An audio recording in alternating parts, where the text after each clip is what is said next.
नमस्कार। India debate में आप सबका स्वागत है। मैं हूं आशुतोष पाठक। दोस्तों, जैसे जैसे 5 फरवरी करीब आती जा रही है, ठाकरे, उनके परिवार और उनकी पार्टी में बेचैनी बढ़ती जा रही है।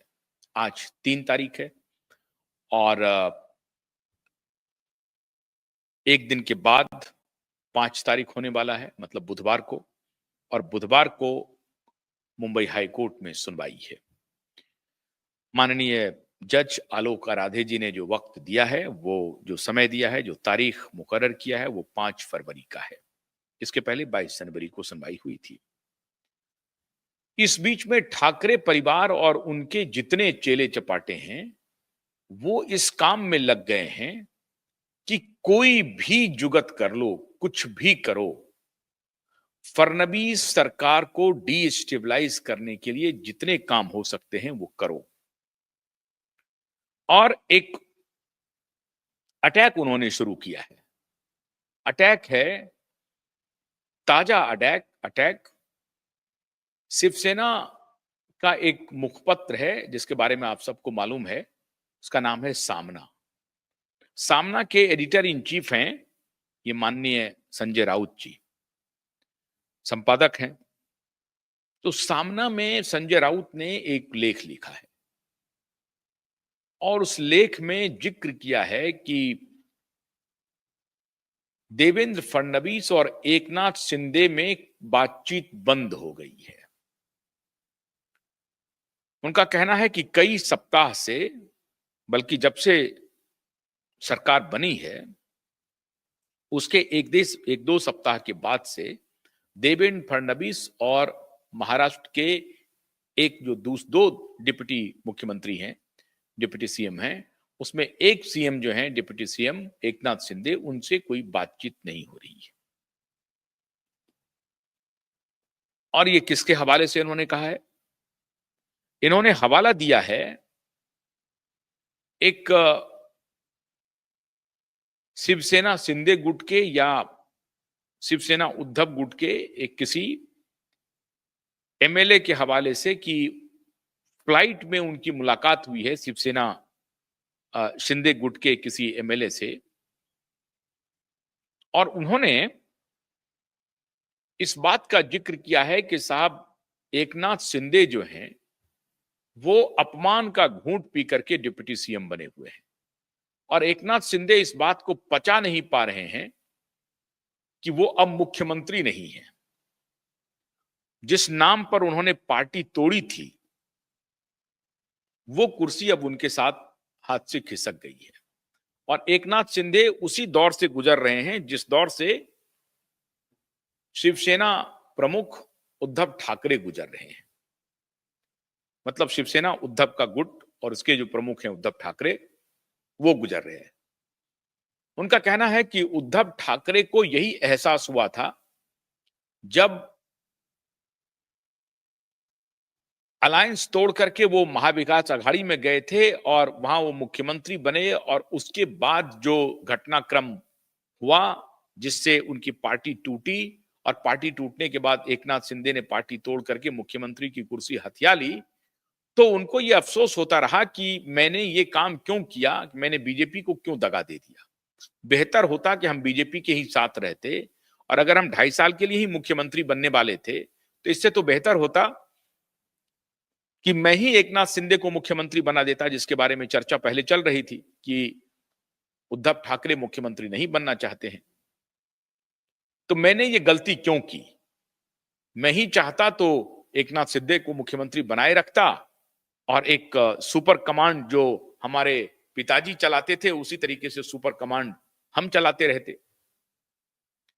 तो जिस पश्चाताप में शिवसेना प्रमुख उद्धव ठाकरे अभी गुजर रहे हैं, उसी पश्चाताप में शिवसेना एकनाथ शिंदे के प्रमुख श्रीमान एकनाथ शिंदे गुजर रहे हैं। ये कहना है संजय राउत जी का, किसी और ने नहीं कहा है, लेकिन ये संजय राउत जी कह रहे हैं।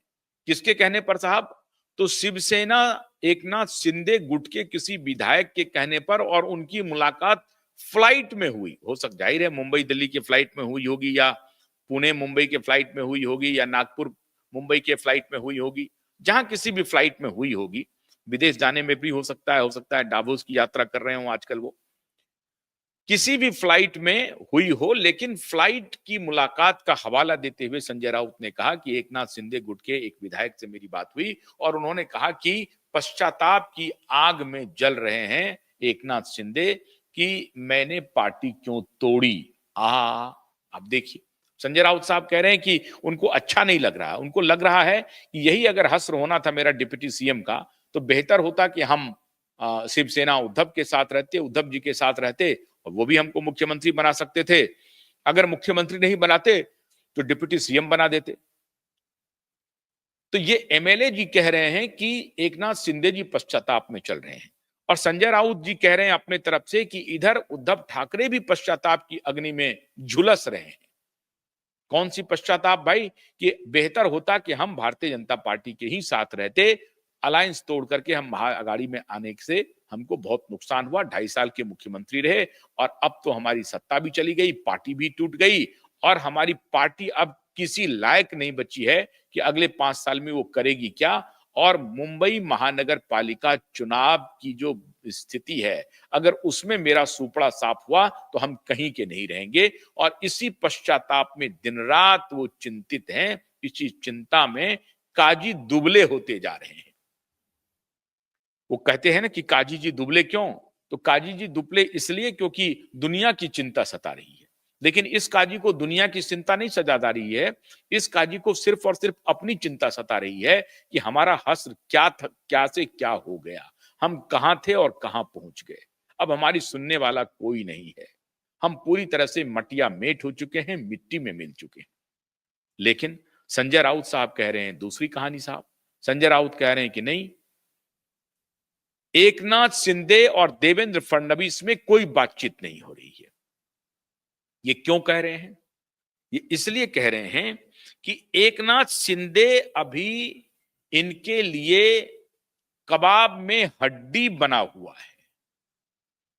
जो कबाब ये खाना चाहते हैं मिल करके देवेंद्र फडणवीस के साथ, क्योंकि स्थिति थोड़ी कमजोर हो जाए, एकनाथ शिंदे से रिश्ते कमजोर हो जाएं, अजित पवार से उनके रिश्ते कमजोर हो जाएं, तो अपने बेटे को बचाने के लिए उद्धव ठाकरे फौरन समझौता कर लेंगे और तब ऐसी स्थिति में भारतीय जनता पार्टी भी बैकफुट पर होगी और उनका सहयोग ले लेगी। ये नैरेटिव चलाने की कोशिश कर रहे हैं संजय राउत, या यूं कहें कि उद्धव ठाकरे, उनका बेटा आदित्य ठाकरे ये नैरेटिव चलाने की कोशिश कर रहे हैं कि भारतीय जनता पार्टी की अपने अलाई के साथ रिश्ता ठीक नहीं है और खास तौर से एकनाथ शिंदे जी के साथ उनका रिश्ता तो बिल्कुल भी ठीक नहीं है। अजित पवार से भी उनका रिश्ता उतना अच्छा नहीं है, लेकिन अजित पवार से रिश्ता खराब होने के कोई आधार भी नहीं दे रहा है। दोनों चीफ मिनिस्टरियल कैंडिडेट हैं साहब। आपको याद होगा कि सुबह सुबह 6 बजे मुख्यमंत्री का शपथ अजित पवार ने ही लिया था और बीजेपी के समर्थन से लिया था। तो इनको भी लगता है कि कुछ घंटे के मुख्यमंत्री हम बन के रह गए। मन में कसक तो है ही कि हम महाराष्ट्र के मुख्यमंत्री होते, इसके लिए तिकड़म भी करते रहे वो, लेकिन बात बन नहीं पाई। अब जो दूसरे मुख्यमंत्री थे, जो 2.5 साल तक मुख्यमंत्री थे, जितनी देर तक, जितने कार्यकाल तक, जितने समय तक उद्धव ठाकरे मुख्यमंत्री बने महाराष्ट्र के, उतने ही समय तक एकनाथ शिंदे मुख्यमंत्री बने रहे महाराष्ट्र के। तो बराबरी हो गई एक प्रकार से, जितने दिन तुम रहो उतने दिन हम भी रहे। तो अब इनको ये लग रहा है कि भाई हम तो नेचुरल क्लेमेंट थे मुख्यमंत्री के, हमारी कुर्सी इन लोगों ने छीन ली। और क्यों छीन ली? अब वो कह रहे हैं कि एकनाथ शिंदे ने चुनाव में, क्योंकि बतौर मुख्यमंत्री थे वो आगे से कमान संभाल रहे थे, इसलिए उनके पास रिसोर्स की कोई कमी नहीं थी।